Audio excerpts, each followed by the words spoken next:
గత 4 రోజులుగా రాజధాని మహిళలపై జరుగుతున్న అంశం మహిళల మనోభావాలు దెబ్బతినేట్టుగా ఉన్నాయి. మహిళ ఆత్మాభిమానానికి పూర్తిగా భంగం కలిగే పరిస్థితుల్లో ఇవాళ ట్రోలింగ్ జరుగుతున్న విషయం అందరికీ తెలుసు. రాష్ట్ర వ్యాప్తంగా కూడా మహిళా లోకం మొత్తం ఈ విధానాన్ని పూర్తిగా ఖండిస్తూ ఉంది.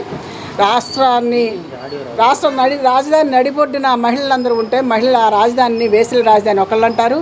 అక్కడ ఉన్న వాళ్ళందరూ సంకరజాతి వాళ్ళు, పశువులు, రాక్షసులు అని ఇంకొకళ్ళు పోలుస్తారు. ఇది అసలు మహిళల్ని టార్గెట్ చేసి మాట్లాడటం అనేది ఎంతవరకు సమంజసం మహిళా సంఘాల ఐక్యవేదిక మేము అడుగుతూ ఉన్నాం. ఇవాళ మహిళలే మీకు కనిపిస్తున్నారా? ఇవాళ మహిళల మనోభావాలు దెబ్బతిన్న చేసేట్ల హక్కు మీకు ఎవరిచ్చారని చెప్పేసి మహిళా సంఘాలుగా మేము అడుగుతూ ఉన్నాం. ఇది ఎవరైనా సరే వాళ్ళు మాట్లాడేటప్పుడు కొంచెం ఒళ్ళు దగ్గర పెట్టుకొని మాట్లాడితే మంచిది. ఇవాళ రాష్ట్ర రాజధాని విషయంలో గత 4 సంవత్సరాలుగా రాజధాని మహిళలు పెద్ద ఎత్తున పోరాటం చేసి ఆ ప్రభుత్వ విధానాలకి అడ్డంగా ఎదురుతిరిగి పోరాటం చేస్తూ ఉంటే వీళ్ళని అది కాదని ఇవాళ ఈ ప్రభుత్వం వచ్చిన ఏదో చేస్తూ ఉంటే 2 ప్రభుత్వాల మధ్య ఉన్న వ్యత్యాసాన్ని దృష్టిలో పెట్టుకొని ఇవాళ ప్రభుత్వ విధానాల మీద తప్పుపట్టకుండా మహిళల రాజధానిగా మహిళల్ని వేసలుగా చిత్రీకరించి మాట్లాడటం ఎంతవరకు సమంజసమని మేము అడుగుతూ ఉన్నాం. దాంతోపాటు ఇవాళ కేంద్రం నుండి ఇక్కడ వరకు అందరూ మహిళల్ని ఎందుకు టార్గెట్ చేస్తూ ఉన్నారు?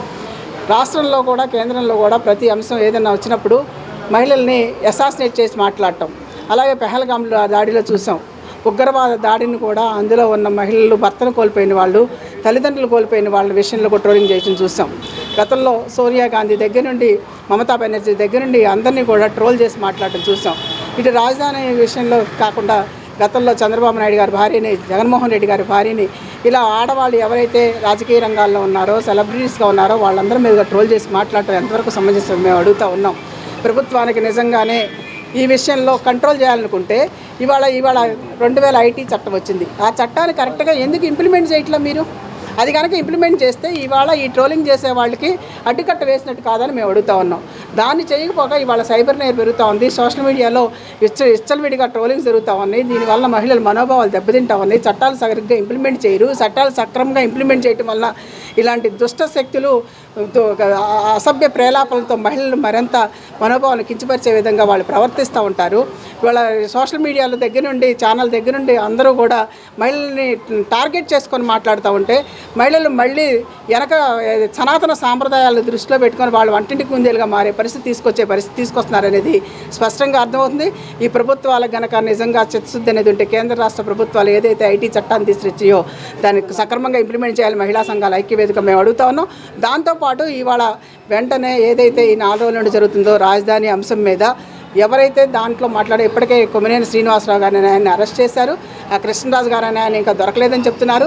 ఈ 4 రోజుల నుండి పట్టుకోలేదంటే కూడా దాని మీద కూడా ప్రభుత్వం మీద అనుమానాలు రేకెత్తించే పరిస్థితులు కనిపిస్తూ ఉన్నాయి. ఇప్పుడు మొన్న గత ప్రభుత్వంలో సలహాదారులుగా ఒక ప్రముఖ వ్యక్తిగా ఉన్న ఆయన సజ్జల రామకృష్ణారెడ్డి గారి వ్యాఖ్యలు కూడా మహిళల మనోభావాలు దెబ్బతీసే విధంగా ఉన్నాయి. దీని మీద కూడా మహిళలు ఆందోళన వ్యక్తం చేస్తూ ఉన్నారు. మరి ఇది కూడా మేము సంకరజాతి అంటే చాలా తప్పుడు మాట. అది ఆ మాటను ఉపసంహరించుకోవాలి. ఇప్పటికే జాతీయ మహిళా కమిషన్ కూడా డీజీపీకి పంపించమని చెప్పింది. వెంటనే రమ్మని చెప్పి మేము మాట్లాడటానికి సమన్లు అంటే సంజాయిషి ఇచ్చుకోవడానికి రమ్మని చెప్పింది. ఈ సంజాయిషిని ఏమాత్రం నిర్లక్ష్యం చేసినా కూడా మహిళా లోకం ఊరుకోదు. దానికి ప్రభుత్వం కనుక తక్షణం ఈ విషయంలో చర్య తీసుకోకపోతే మాత్రం మహిళలందరూ పెద్ద ఎత్తున పోరాటానికి సమాయత్తవుతారనే విషయం స్పష్టంగా చెప్తా ఉన్నాం.